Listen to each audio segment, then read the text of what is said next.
चलिए आज हम जानते हैं कि व्हाट इज अ एसक्यूएल। आजकल इतना डिमांड जो एसक्यूएल का वो क्यों है। तो सिंपली एसक्यूएल का जो फुल फॉर्म होता है स्ट्रक्चर क्वेरी लैंग्वेज है, यानी जो भी डेटा ये स्टोर करता है वो स्ट्रक्चर फॉर्म में करता है, उसी से रिलेटेड ये क्वेरी समझ पाता है, उसी से रिलेटेड डेटाबेस ये स्टोर कर पाता है। ये एक प्रोग्रामिंग लैंग्वेज है जो स्टोरिंग और प्रोसेसिंग इन्फॉर्मेशन को रखता है और उसी रिलेशनल डेटाबेस से रिलेटेड होता है। It can create new database in table relational database, यानी ये बता रहा है कि हम कोई भी डेटा क्रिएट कर सकते हैं जो एक दूसरे से रिलेशनल हो, मतलब रिलेटेड हो, मतलब इसमें जो डेटा रहेगा इससे रिलेटेड ही रहेगा, ये दोनों एक दूसरे से इंटर रिलेटेड रहेंगे। ऐसा नहीं है कि यहाँ पे किसी और का नाम रहेगा तो यहाँ पे किसी और का नाम रहेगा। अगर यहाँ पे एक स्टूडेंट की डिटेल है तो उसी स्टूडेंट से रिलेटेड उसकी फीस रहेगी, उसी से रिलेटेड उसके फादर का नेम रहेगा। तो ये क्रिएट कर सकता है डेटाबेस।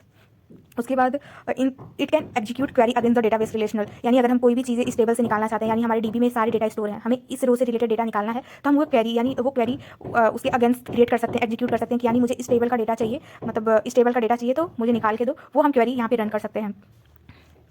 उसके बाद दिया है यहाँ पे it can be retrieve select data record from a relational database, हम उसको रिट्राइव कर सकते हैं, सेलेक्ट कर सकते हैं, रिकॉर्ड कर सकते हैं उस डेटाबेस को। It can insert update and delete record from a relational database, यानी अगर हम कोई भी टेबल यहाँ पे बनाए हैं, कोई भी डेटा बनाए हैं, अगर कल को हमें इस ये जो वन स्टूडेंट है इसके नेम को कुछ करेक्ट करना है या इसके फोन नंबर अपडेट करने हैं तो हम अपडेट कर सकते हैं, या हम कोई नया डेटा अगर यहाँ पे डालना चाहते हैं तो यहाँ पे हम डाल सकते हैं, इंसर्ट कर सकते हैं, अपडेट कर सकते हैं, यहाँ से ये रो डिलीट कर सकते हैं। ये सारी चीज़ें हमारा रिलेशनल डेटाबेस में होता है जो एसक्यूएल ईजिली कर सकता है। It can create storage procedure view and function in the relational database. It can be permission और टेबल प्रोसीजर व्यू रिलेशनल, मतलब ये सारी चीज़ें परमिशन देना, टेबल को प्रोसीजर करना और सारी चीज़ें व्यूज़ कर सकते हैं, मतलब हम चीज़ें देख सकते हैं, उसको स्टोर कर सकते हैं। ये सारी चीज़ें हमारे रिलेशनल डेटाबेस में इजीली हो सकती है जो एसक्यूएल करता है।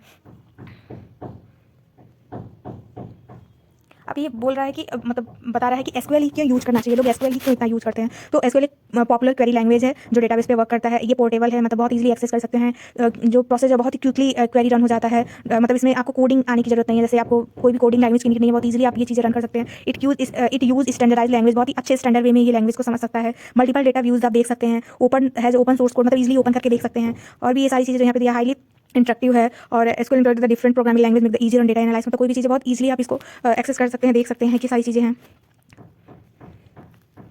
अब ये बता रहा है कि एसक्यूएल स्ट्रक्चर जो होता है वो कैसे काम करता है, मतलब कोई भी अगर आप ये जो डेटा हमारा स्टोर करता है हमेशा टेबल फॉर्म में करता है। जैसे ये यहाँ पे जो रोल नंबर नेम और ये रिलेशनल डेटाबेस हो गया, इसमें आप देख सकते हैं कि टेबल है, ये रोज हैं, ये कॉलम है।